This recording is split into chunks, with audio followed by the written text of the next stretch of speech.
Live from the WCTV studios, this is the Good Morning Show. Coverage you can count on.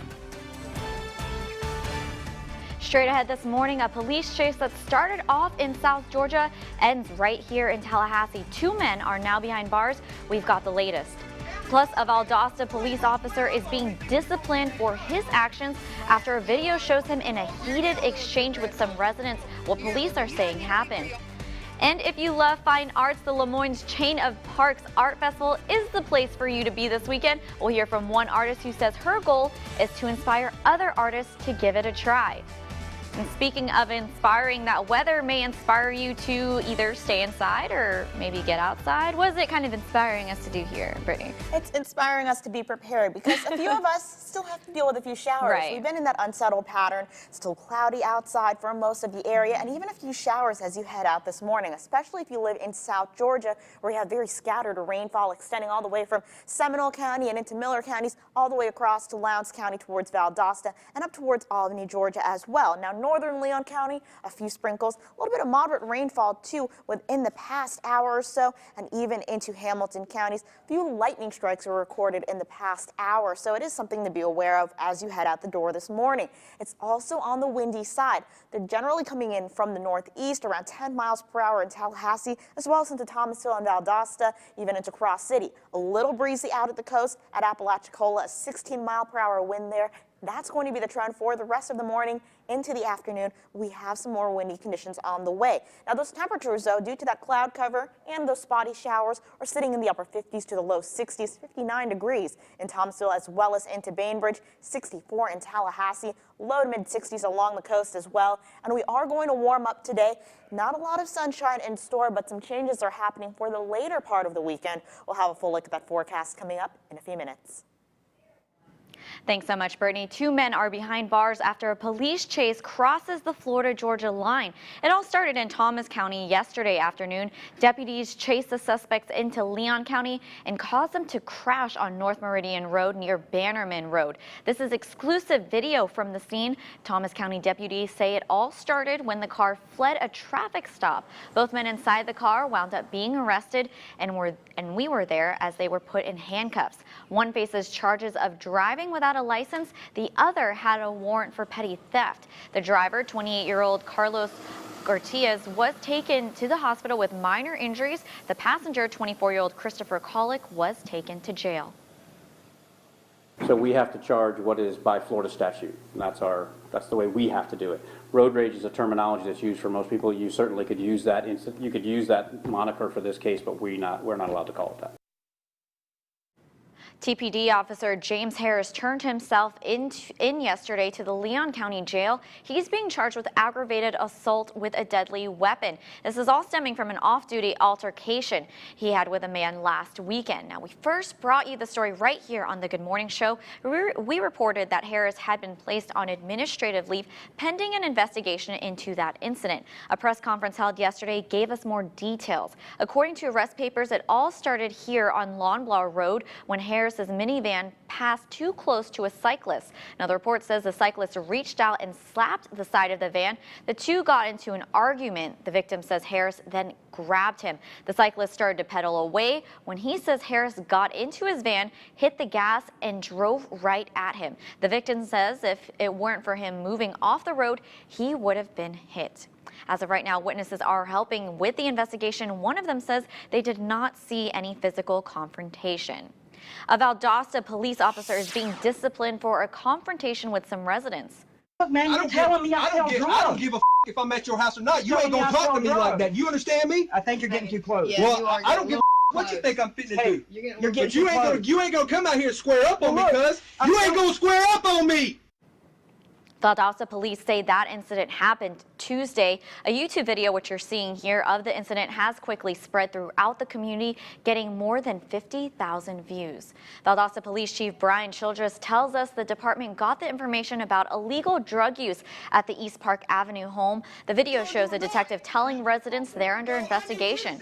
Police say the residents came to the door with handguns. They allegedly denied any involvement with drugs. A heated exchange, as you see, then took place with both sides using profanity. Police say the residents have not filed a formal complaint. VPD has not named the detective, but tells us he was disciplined for, quote, failure of professionalism and courtesy. And in Eyewitness News follow-up, Chattahoochee city officials are now talking with a real estate company about a vacant house and a half-filled pool in the backyard. Neighbors say the pool at the Lorain Avenue home poses a danger to children and is a breeding ground for mosquitoes. The city manager says the house has or is in the process of being purchased. A new owner will be responsible for taking care of the pool and any other problems. He visited the property yesterday to try and fix the fence there. Community leaders break ground on a project that will change the face of one of the oldest streets in Valdosta. Now, South Troop Street is being remodeled. The contract project time is expected to last around 8 months. First, they'll start underground using pipes for stormwater. Afterwards, fresh sidewalks and driveway aprons for every homeowner. Wrapping up this morning, hundreds are taking steps to raise thousands to stomp out cancer. The FSU Relay for Life kicked off last night, and wrapped up a little earlier this morning. Their goal was to raise $300,000. WCTV's Chris Groh tells us how the relay remembers those that have died and honors those that have survived. Step by step, inch by inch, thousands of feet moving in one direction together to help put a stop to cancer. Graduation, you're thinking about what college you're going to, what's your future look like?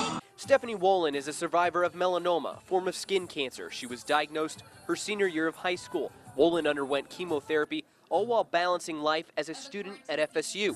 She's also the first relay chair for the Knolls. Life at Florida State allowed me to focus all of my emotions that I felt throughout the 3 years of diagnosis, treatment, and then, the aftermath, and help build something really amazing and strong at Florida State. 6 with stage 2 melanoma. I thought I beat it. 5 years later, I had it again, and I beat it for a second time. Joining Wolin on the Survivor Walk is Gerald Culkin. His daughter helped put on this year's relay, so Gerald and his wife made the trip up the west coast of Florida to take their steps towards a cure.